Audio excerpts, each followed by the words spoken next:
CIS. CIS, he's earned a cult following among Japanese day traders. The guy's a gambler at heart. Yuji, you gotta tell us more about this guy. You wouldn't be able to tell that this guy has $180 million.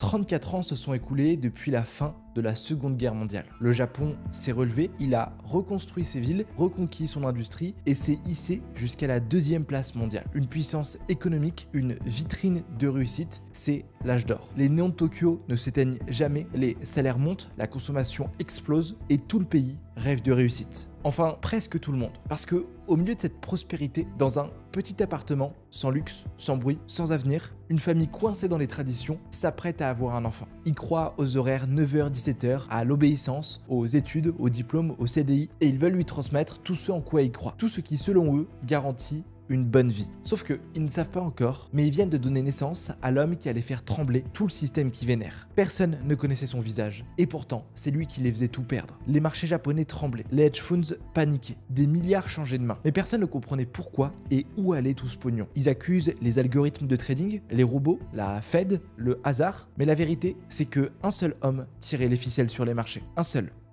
dans sa chambre d'ado, en pyjama, à Tokyo. Il s'appelait 6. Enfin, c'est pas son vrai nom. Mais après des longues recherches sur internet, mes équipes et moi avons abandonné l'idée de retrouver son nom. Parce que personne ne le connaît vraiment. Mais tout ce qu'on sait, c'est qu'il allait devenir le plus gros trader indépendant que le Japon a jamais connu. Un type qui, sans aucune équipe, sans cravate, sans diplôme prestigieux, a presque gagné 3 millions de dollars en une seule journée. Et a réussi à faire bouger tout un indice boursier à lui seul. Mais avant tout ça, 6, c'était juste un gosse. Un gosse battu, ignoré, rejeté. Un gosse pauvre dans un Japon en plein miracle économique. Un gosse qu'on forçait à rentrer dans un moule, mais qui, un jour, a décidé de le briser. Aujourd'hui, laissez-moi vous raconter cette histoire et comment ce jeune homme, qui aurait pu être vous, comme moi, a choqué tous les marchés financiers et a pu empocher des millions avec une seule analyse.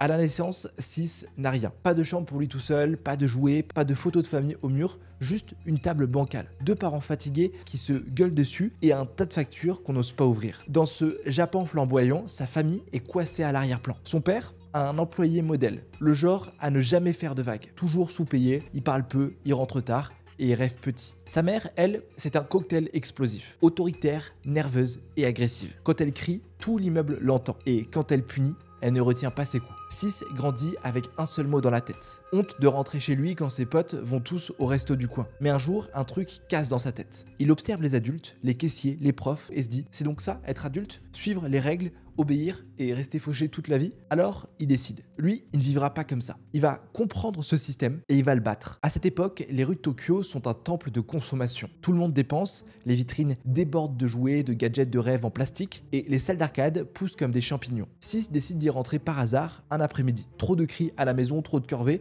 et surtout trop de claques. Il pousse alors la porte d'une salle et là, c'est comme un autre monde. Des couleurs, des sons, des cris de victoire. Un seul objectif que tout le monde avait, gagner. Et dans ce monde-là des jeux vidéo, 6 n'est pas bon, il est très bon. Il commence même à sécher les devoirs, à retarder ses retours à la maison pour aller jouer sur ses salles d'arcade. Il traîne avec un pote, toujours le même, et il teste tous les jeux. Mais il y en a un en particulier qui le rend fou, Karate Champ.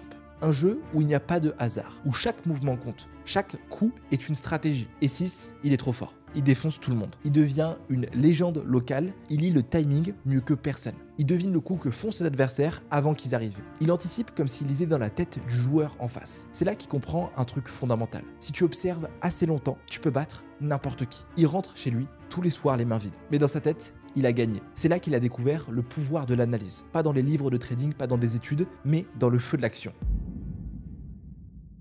Mais voilà, à force de passer ses journées dans les arcades, 6 commence à remarquer un truc. Autour de lui, les autres enfants ne comptent pas leurs pièces. Ils achètent des M&M's, des jouets, des gadgets dernier cri. Lui, il reste bloqué devant les vitrines, à rien pouvoir dépenser, à rêver de ce qu'il ne peut pas s'offrir. Alors, un jour, il fait un détour. Avec son pote, ils entrent dans un coin du centre commercial où personne ne les surveille trop. Une vitrine un peu kitsch, des tickets de loterie pour enfants. Et lisent les règles. Achetez un ticket, grattez. Si vous avez les bons numéros, vous gagnez un prix. Alors, ils tentent leur coup, ils grattent 1 fois, 2 fois, 3 fois et toujours rien. Ils n'ont jamais gagné, mais continuent à tenter. À chaque visite, chaque pièce, ils tentent cette loterie. Rien. Jusqu'à ce jour-là, 6 regarde son pote. Et si on achetait toute la boîte? Le raisonnement est simple. Si le jeu est aléatoire, alors plus ils achètent de tickets, plus ils augmentent leurs chances. Et s'ils contrôlent toutes les entrées, ils réduisent le hasard à 0. Ils économisent pendant des semaines. Ils rognent surtout. Plus d'arcade, plus de bonbons. Puis enfin, ils reviennent avec assez de pièces et ils achètent non pas une, mais 2 boîtes. Et là, magie. Le jackpot tombe, la 3e plus grosse cagnotte jamais vue pour ce jeu. Mais mieux encore, les 2 boîtes ont les mêmes numéros gagnants. Pourquoi? Parce que personne dans l'histoire du jeu n'avait jamais pensé qu'un gamin achèterait 2 boîtes entières. 6 vient de hacker le système. Et c'est pas en trichant, c'est en comprenant mieux que les autres comment il fonctionne. Il tire une leçon qu'il ne va jamais oublier. Chaque jeu a des règles. Et si tu comprends ces règles, tu peux les contourner. Le gain ne dure pas, c'était seulement quelques yens, l'argent file, quelques bricoles, des factures et c'est déjà fini. Mais dans sa tête, quelque chose a changé. Ce qu'il a fait, c'était pas de la chance, c'était de l'analyse, du calcul, de la stratégie. Et ça, personne ne peut lui enlever. Surtout que s'il a fait une fois, pourquoi il pourrait pas le faire 2, voire 1000 fois? Japan's government has released growth data for the first quarter of this year. Japan's 3 biggest names in the auto industry announced disappointing numbers for the last quarter of the business year, and they're warning of rough waters ahead. Ce jour-là, le Japon se réveille avec une gueule de bois monumentale. La bulle spéculative a explosé. Les banques tombent une à une. Les dettes s'accumulent, les taux explosent et les rêves s'effondrent. Et pour les familles comme celle de 6, il n'y a plus rien à gratter. À la maison, c'est le retour du cauchemar. Les quelques économies ont disparu. L'électricité saute parfois, les repas sont de plus en plus rares. Par contre, les cris, eux, ne manquent jamais. Sa mère devient de plus en plus instable. Elle hurle, elle frappe, elle s'effondre. Son père, silencieux, s'effonce dans une routine morne et invisible au Japon. La famille est brisée, le couple est complètement mort, mais personne ne les a enterrés. Et au milieu de tout ça, 6, ce jeune homme, n'a plus le droit de sortir. Il rentre de l'école, il enlève ses chaussures, il s'enferme dans sa chambre, il obéit, il étudie et il se tait. La seule sortie qui lui était autorisée, faire les courses. Et pendant ce temps, ses anciens amis disparaissent un à un. Il déménage, change de quartier, le Japon moderne avance et lui reste coincé dans une cellule de béton en banlieue de Tokyo. Dans la rue, il regarde tous ses employés pressés, costume noir, serviette en cuir, regard vide, des clones qui vivent pour payer un loyer. Et ils se répètent en silence chaque jour. Ils croient qu'ils ont réussi, mais ils sont tous prisonniers de ce système. Ses parents, eux, n'ont aucun plan. Travaillent bien à l'école, va à la fac, trouve un CDI, fonde une famille et meurt. Et quand 6 regarde ce chemin tout tracé, il se dit c'est un piège. Un piège dans lequel lui ne tombera pas. Mais pour l'instant, il n'a pas le choix et il se plie aux règles. Il bosse ses cours, il gratte des points et ferme sa gueule. Pas parce qu'il y croit, mais parce que ça lui laisse du temps. Du temps pour réfléchir, pour observer et pour planifier. 6, c'est ce genre de mec qui prend jamais la parole, mais qui écoute tout. Il analyse les dynamiques, les rapports de force, les failles dans le système. Chaque professeur qu'il a son rythme. Chaque élève a ses faiblesses. Et lui, il les enregistre tous. Le jour où un prof oublie une question dans l'interro, il est le seul à le remarquer. Quand un camarade triche discrètement, c'est lui qui voit la main passer sous la table, il ne dit rien. Il note toujours. Et derrière son visage impassible, il commence à comprendre un truc que personne autour de lui ne voit. Le système récompense les règles, mais la vraie puissance, elle appartient à ceux qui les tordent. Un soir, alors que ses parents se disputent dans la pièce d'à côté, il s'échappe mentalement. Il allume son vieil ordi et clique sur un icône qui va tout changer. Ultima Online. C'est un vieux MMORPG, un monde virtuel où tout s'échange contre de la monnaie, tout se négocie. Et là-dedans, 6 découvre un terrain de jeu sans limite. Parce qu'il n'y a pas d'hiérarchie, il n'y a pas de professeur pour donner des ordres, ni parents. Juste un monde où la stratégie bat la force. Et là aussi, il fait ce qu'il fait de mieux. Il observe, il teste, il apprend et comprend vite que c'est pas un jeu. C'est une mini-économie avec ses marchés, ses hausses, ses baisses et ses arnaques. Et surtout, ses failles. Il revend des objets rares, spécule sur les ressources et très vite, il se fait un petit capital. Pas en yens, mais en or virtuel. Et surtout, il apprend 2 leçons qu'il n'oubliera jamais. Toujours protéger tes actifs avant d'en chercher plus. Toujours sortir quand il n'y a plus aucune chance de gagner. 2 leçons simples, mais qui un jour, vous allez le voir, lui permettront de gagner 33 millions en une seule journée.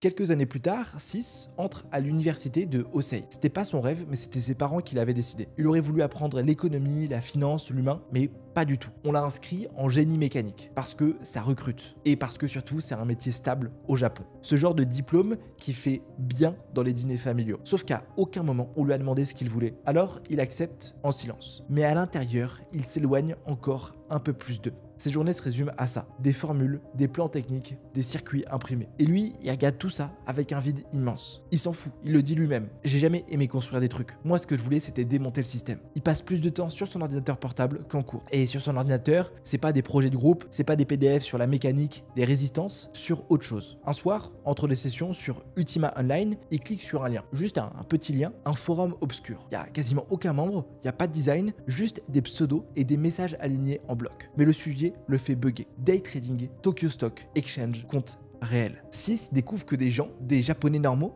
trade en ligne chez eux, sans avoir de costume, sans avoir de patron. Ils passent des ordres depuis leur ordinateur, ils analysent des prix et ils gagnent. Certains perdent bien sûr, mais d'autres explose les scores. Il devient fasciné par ce forum. Il lit tout, chaque post, chaque réponse, note les stratégies, les outils, les plateformes et surtout, il observe les comportements. Ces mecs-là sur ce forum ne sont pas comme ses profs. Ils cherchent pas à briller, ils cherchent juste à comprendre, à frapper, prendre position sur le marché et partir. C'est ce qu'on comprend vite que le marché japonais à cette époque est en feu. La bulle internet arrive, les valeurs tech explosent, le Nikkei, qui est l'indice principal du Japon, attire des capitaux du monde entier. Et pour la première fois, il entrevoit une sortie vers la liberté. Mais il rencontre un problème, c'est qu'il n'a pas de capital de trading, il n'a pas de réseau pour l'aider et il n'a aucun soutien. Il a juste sa connexion internet et son vieil ordinateur. Alors il fait ce qu'il a toujours fait. Il s'enferme, il lit, il creuse et il avale des forums entiers. Chaque jour entre deux cours qu'il méprise, il s'enfonce un peu plus dans les marchés pour comprendre vraiment tous les rouages. Et petit à petit, le gamin observateur des arcades, le gosse battu qui ne parlait jamais, devient un véritable analyste. Il arrive à comprendre les chandeliers japonais, il décode les volumes, il observe les réactions et surtout, il commence à se faire la main. Pas avec de l'argent, juste avec des comptes de trading démo, tout simplement de l'argent fictif pour simuler des prises de position. Mais dans sa tête, lorsqu'il clôture des profits, c'est réel. Il commence à penser comme un trader,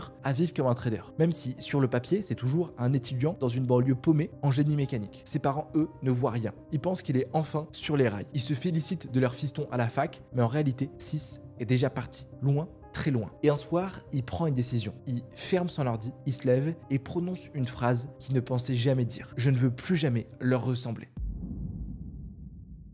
6 à 22 ans. Il n'a toujours pas de capital, toujours pas de diplôme, mais il n'en a plus rien à foutre. Il passe ses nuits à trader sur ses simulateurs, à tester, à perdre, à recommencer à apprendre des nouvelles stratégies. Il se plante 100 fois, il rage, il doute, mais il revient toujours. Il sait que les marchés, c'est quelque chose qui peut changer sa vie. Jusqu'à ce jour-là où un membre d'un forum balance une info, un bug sur un titre, une anomalie sur le carnet d'ordre. Le carnet d'ordre, pour ceux qui ne savent pas, c'est tout simplement comme un gros tableur Excel où tous les ordres des traders sont rassemblés. On peut voir donc sur quel niveau et à quel prix, pour quel volume, un trader va rentrer soit à l'achat, soit à la vente sur différents titres. Sauf que 6, sur ce bug, n'a pas de quoi entrer en position, mais il observe ce bug. Il comprend un truc que les autres n'ont pas vu. Le carnet bouge de manière non naturelle. Quelqu'un manipule l'offre et la demande. Une pattern se répète et il peut le prédire. Alors, il refait le trade, mais en démonstration. Résultat, il prend 40% en quelques minutes, juste en suivant ce déséquilibre. Et là, il craque. Il claque tout ce qu'il a. Tous les yens qu'il a mis de côté. Toutes ses économies, tout le cash de son adversaire et il les balance sur un broker. Le broker, c'est ce qui vous permet d'avoir accès au marché réel. Ce sera lui l'intermédiaire entre vous et le prix. Sans broker, impossible de prendre position. Et en ouvrant son compte de trading, 6 vient de rentrer dans l'arène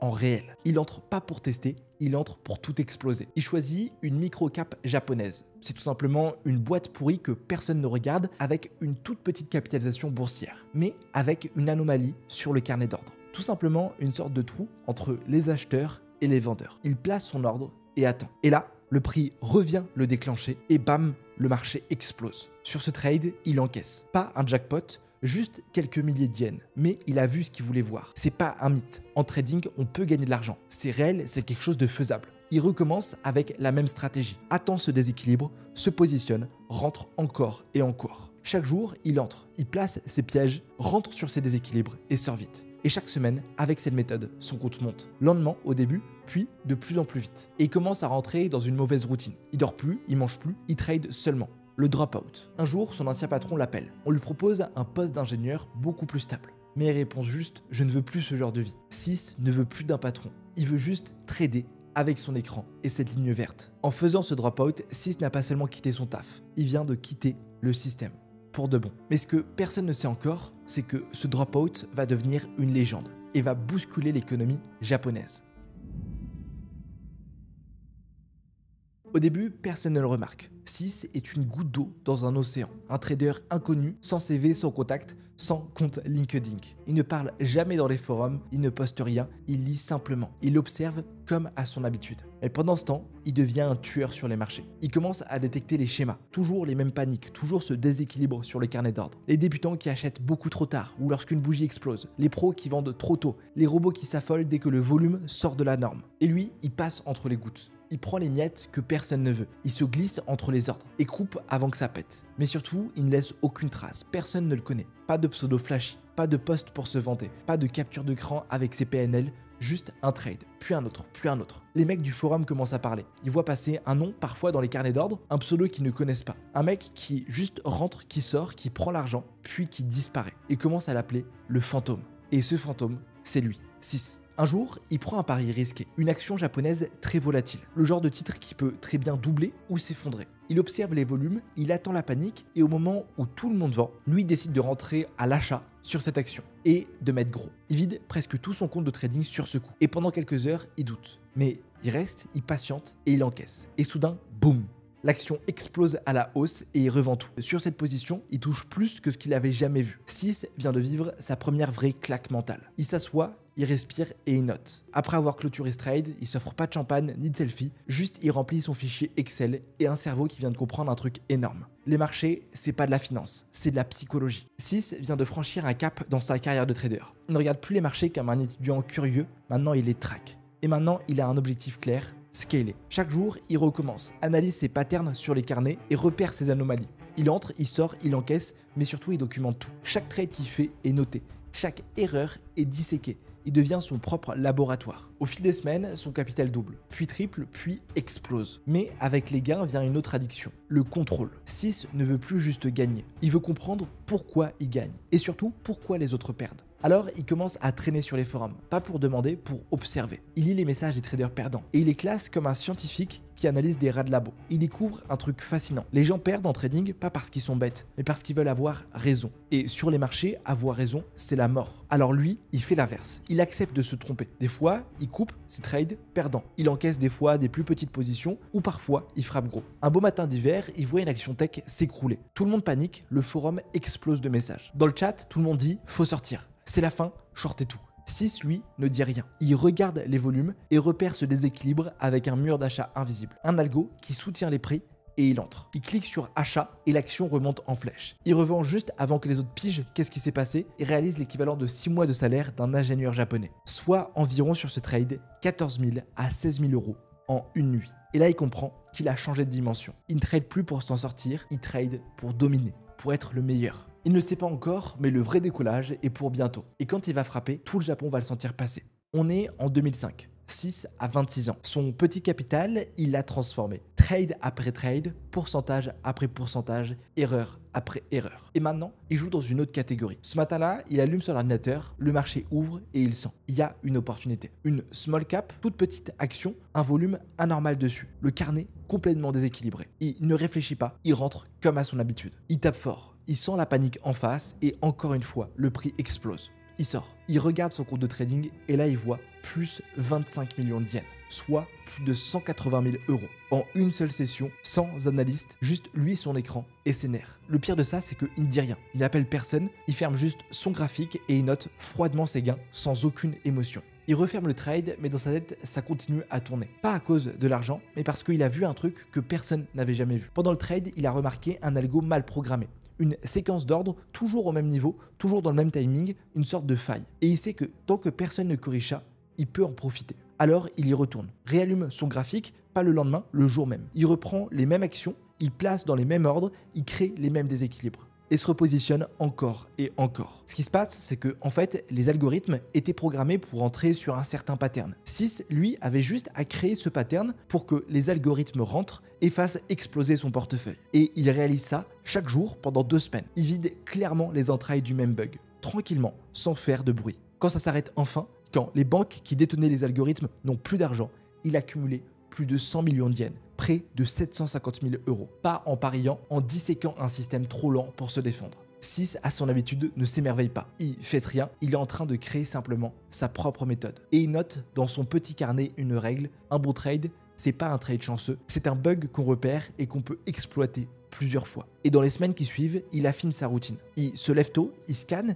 il code des alertes maison, classe les anomalies, crée des pièges, il ne suit plus les forums. Il a son propre jeu maintenant et ses propres règles. Mais ce qu'il ignore, c'est qu'il n'est pas le seul à les observer. Dans certaines salles de marché, des gérants commencent à remarquer un truc étrange. Des volumes anormaux sur ces small cap japonaises. Des mouvements violents, précis, fugaces. Quelqu'un entre sur le marché, fait bugger leur algorithme et fait tout bouger. Un surnom revient à chaque fois, mais aucune info, aucun visage, rien. Alors, il l'appelle autrement. Il l'appelle le sniper. Tokyo 2006, les gérants se grattent la tête, une fois, deux fois, trois fois. À chaque fois qu'ils pensent avoir compris la dynamique d'un titre, qui positionne un algorithme dessus, quelqu'un intervient. Et ce quelqu'un ne laisse aucune empreinte. Inretrouvable, parce qu'il n'a pas de profil, il n'a pas de photo, il n'y a aucune interview. Juste des chiffres avec un même pseudo et des secousses. Les analystes parlent de coïncidence. Les juniors accusent des concurrents. Mais les anciens traders, eux, sentent qu'il y a un humain qui prend position derrière. Un humain qui joue comme une machine. Un type capable de repérer les actions japonaises et de viser avec une anomalie invisible. D'entrer dans des moments parfaits, de piéger leur algorithme et de sortir avant que le reste du monde comprenne qu'il était là. Pendant ce temps, 6 s'en fout royalement. Il ne sait même pas qu'on parle de lui. Il est juste dans sa chambre, toujours en pyjama, toujours dans le noir. Pour lui, tout ça, c'est pas une carrière, c'est une obsession. Son bureau, c'est un véritable foutoir, mais dans sa tête, c'est militaire. Chaque matin, il fait la même choré. Il scanne tous les titres des actions japonaises. Il repère les anomalies. Il crée ses pièges pour les traders, prépare ses ordres. Et silence, 6 ne court jamais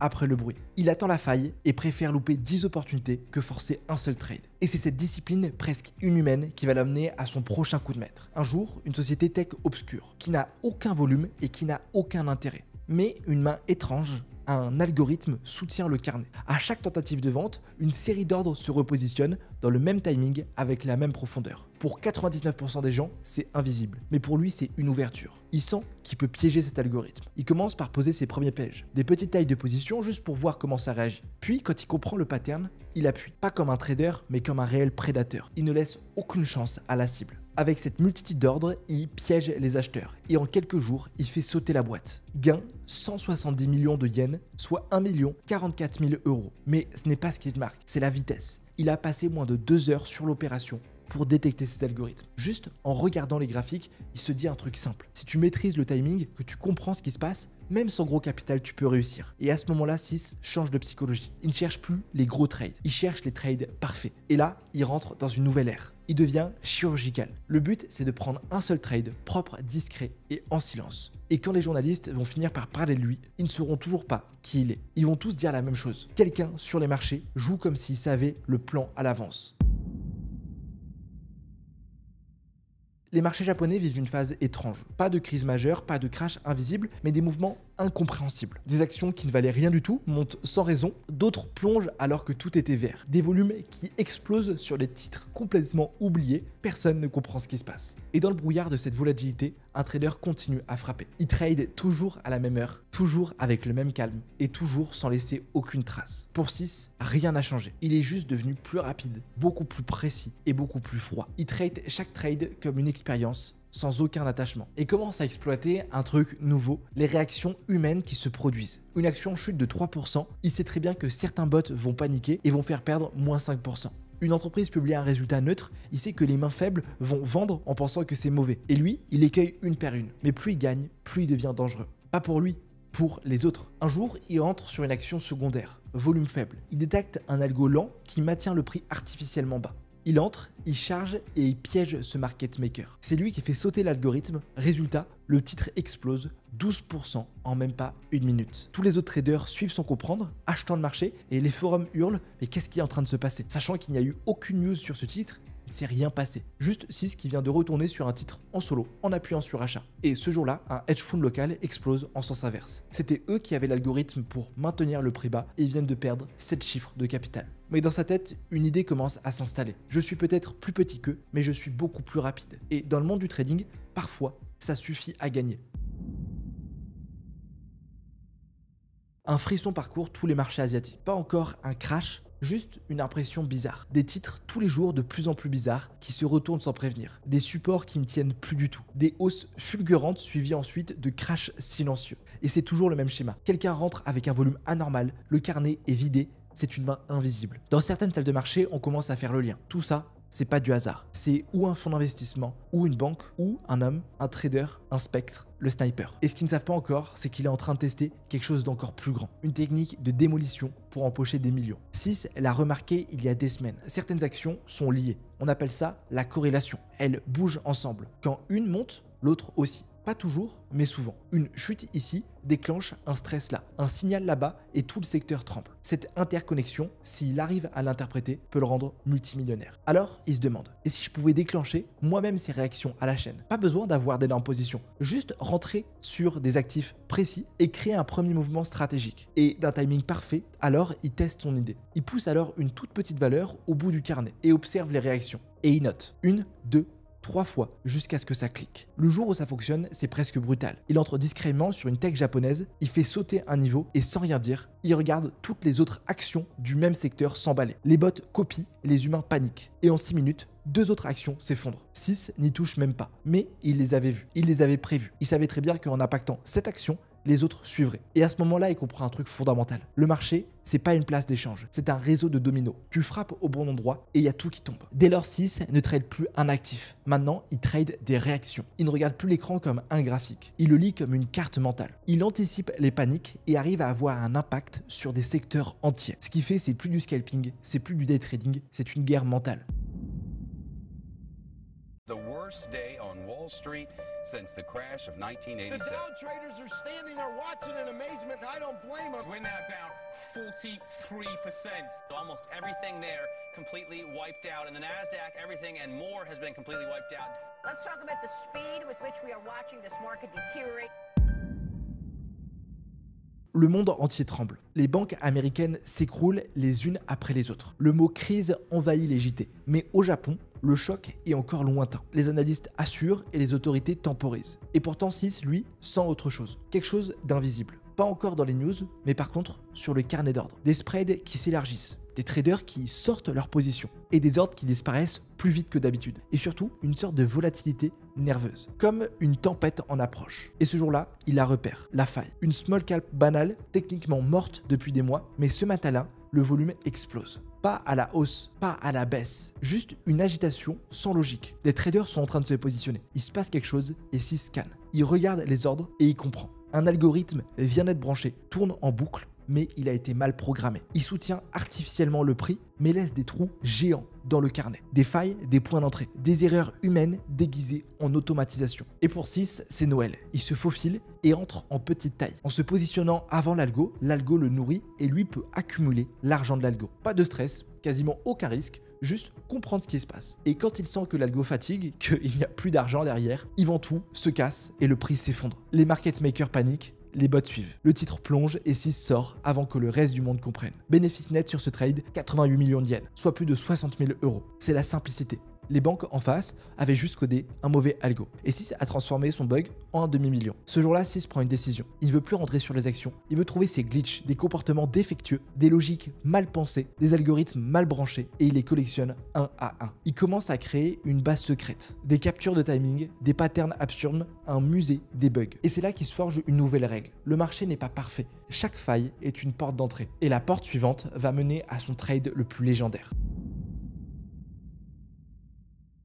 Ce matin-là, tout est calme. Pas de news, pas de tension, juste un ciel gris sur Tokyo et une ouverture de marché sans saveur. Mais pour 6, c'est un jour très spécial. Depuis un mois, il surveille un secteur entier. Pas une action, un ensemble de valeurs liées, corrélées, reliées entre elles par des ETF, des fonds indiciels et des algos d'arbitrage. Et au milieu de cette toile, il a trouvé le point de pression.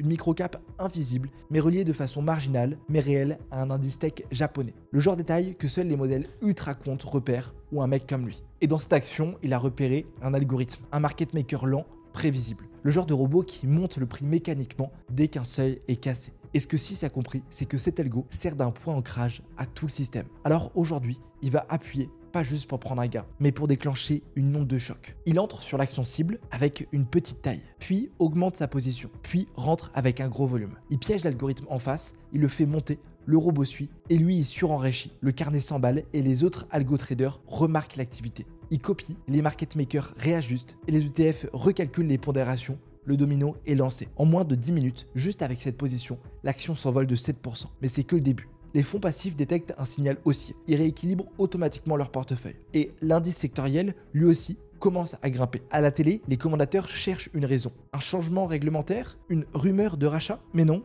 il n'y a rien. Juste un mec seul dans sa chambre qui tire les ficelles. Et ce jour-là, il ne vise pas un coup rapide. Il veut prouver un point. Il veut montrer qu'avec la bonne faille, la bonne mise en scène et le bon timing, juste avec une seule action, tu peux faire croire à tout le marché qu'il se passe quelque chose. Alors, il laisse la boucle tourner. Puis, au sommet du marché, il sort, net, froid et parfait. Bénéfice 3,4 millions de dollars sur cette position, en même pas quelques heures. Juste un trade, mais un trade qui fait bouger tout un indice. Dans son carnet, il note une phrase, pas pour le souvenir, mais pour le sceller comme un principe. Le marché est une illusion collective, et si tu contrôles le scénario, tu contrôles la réalité.